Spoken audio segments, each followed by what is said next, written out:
दा जों मैयानिफ्राय लानानै जोङो बाइक रेलिखौ खालामबाय थादों।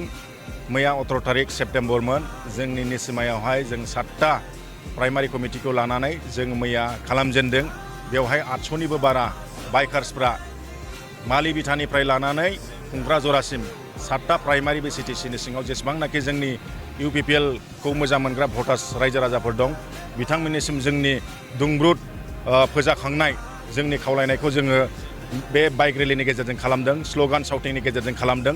रनजित बसुमतारी देरहासार, UPPL देरहासार बे स्ल'गानखौ लानानै दिनैबो बे एखे हाबाफारिखौनो जोङो नांगलबाङा बेसरबारि प्राइमारिनिफ्राय लानानै औगुरि आरो पाटाबारि बे नैबे हाख्ला बाजारावहाय जोङो साउटिं स्ल'गाननि गेजेरजों फोजोबफैबाय।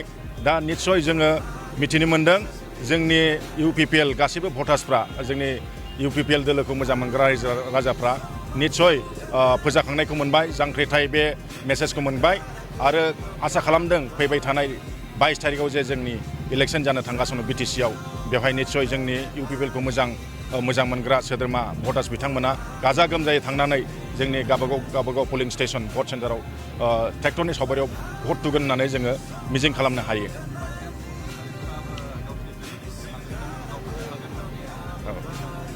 जेम्स बसुमतारी बिथाङा BPF नि जानानै जोंनि निसिमायाव गेलेदों। निस्सय बयबो गावबागावनि थाखाय मोनसे पलिटिकेल केम्पेइनखौ बानायखायो।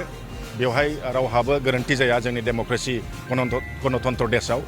गतिके बिथाङा गावनि बुंनांगौखौ बुंगोन, नाथाय जोंनि UPPL दोलो हिसाबै जोंहा जोंनि मोनदांनाय, जोंनि खायदा कौशल, जोंनि स्ट्रेटेजि, जोंनि गासैबो प्लान पलिसिनि गेजेरजों जों जाबायदि डाटाबेस एक्टिभिटिखौ मावगासिनो दं जोंहा निस्सय निसिमा हिसाबै जोंहा मोनदांनाय दङ। आरो थांनाय 2020 निफ्राय जेसेबांनाखि इलेक्सन जोङो गेलेबोदों, काउन्सिल इलेक्सनजों लोगोसे MLA इलेक्सन, MP इलेक्सन, बाइ इलेक्सन बायदि बायदिफोराव जोङो गोबां मार्जिनावहाय जोङो देरहासार जाबोदों। आरो नैबेखौथ' जोङो थैनाय थांनाय हिसाबै जोङो जोंनि निसिमायावहाय जोङो सिरियास हिसाबै लाबोदों। आरो जोङो माब्लाबाबो जोंनि निसिमायावहाय नैबेहाय जों जेननायनि खोथाखौ जों रायलायनो हाया। मानो होनना बुङोब्ला जोङो बहुत डाटाबेस हिसाबै खामानिखौ मावबोदों। दिनैनि दिनाव जोङो निसिमायाव 10,000निबो बारा न'खरफ्रा UPPL आव दङ आरो 24,000नि गोजौआवहाय जोङो जोंनि UPPL हान्जायाव थानाय जोंनि भटार्सफोरखौ जोङो डाटा कालेक्सन खालामनो हाबाय। आरो थांनायसो सप्तानि गेजेरावहायबो गोबां एडिशनेल भटार्सफ्रा जोंनियावहाय जयेन जादों। गुबुन गुबुन पार्टी जेरै Congress party, BPF party, BJP आरो जय भारत, TMC बायदि बायदि दोलोनिफ्राय जोंनियाव जादों।